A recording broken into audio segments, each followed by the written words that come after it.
successful ang aming ginawang operasyon, Charis. At eto na nga. Hindi kami maglalakad. Wow! Kasi may pamasahe kami. Samahan nyo kami.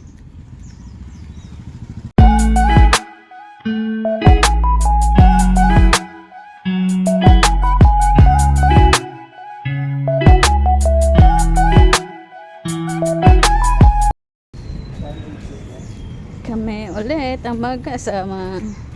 Mukhang uulan pa. Oh no!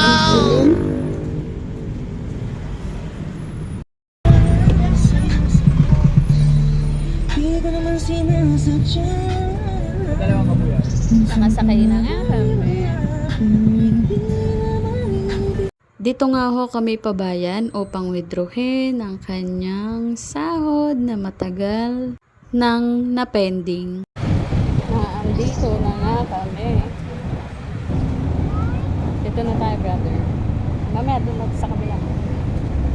At hindi na nga kami nakapaghintay. Tara na nga, brother. Dito na tayo. Medyo mabilis nga ang ating transition. At pagdating namin doon, mahaba ang pila. Daming pila.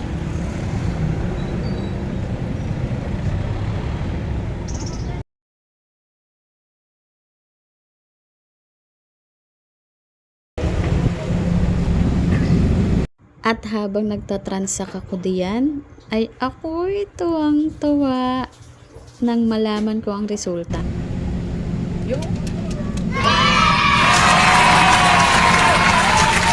At nandito na nga tayo sa exciting part at ang moment of truth. Tadaan! Uy! Ito pala dapat yun.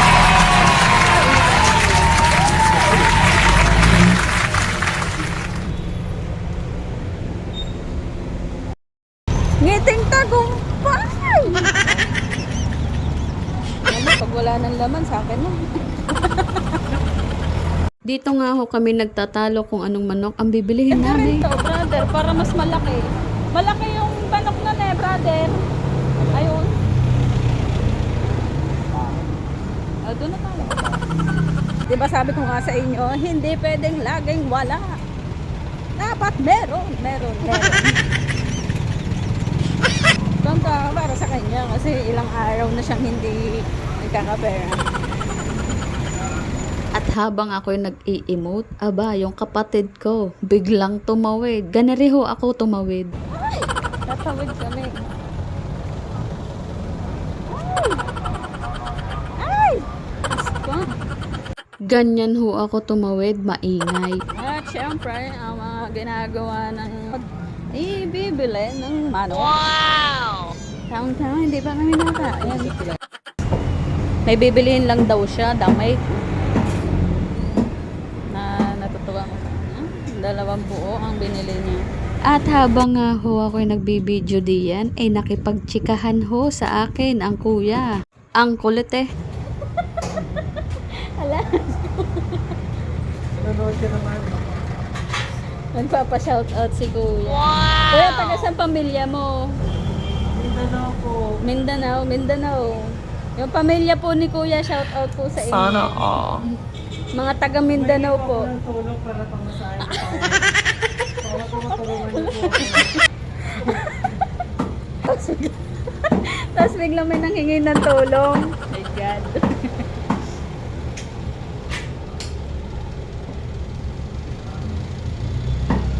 Sana po makarating ko kay Rapi Tonto. Bakit kay Rapi?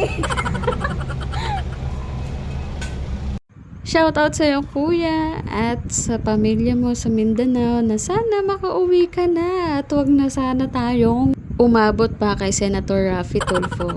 Thank you kuya, you made my day. Wow! At habang ho hinihintay ko ang aking kapatid na bumili ng kanyang damit, ay binilang ko muna ang mga sasakyan na dumadaan sa aking harapan. At sa wakas nga nakita ko na ang anino ng aking brothers. Kala ko buong ukay-ukay binili mo ay. Ito pauwi na. At finally, nagkaroon din ng saysay ang aming lakad. At nung mga nagdaan pa na nilakad namin, at take note, hindi kami naglakad. Kami nagsakay back and forth. Wow! At mabilis nga ho ang aming nasakyan kasi na andito na kami. Tabi lang po.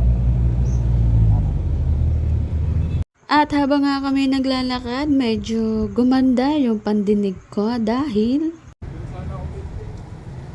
wow! Mamaya na lang merienda. Dito ko talaga napatunayan na sa buhay, kailangan mo lang talaga maghintay ng tamang panahon at pagkakataon para masarap-sarap ang tagumpay. At hanggang doon na lang po ang aming video. Maraming thank you po sa mga nanonood at sa suporta nyo. Bye-bye!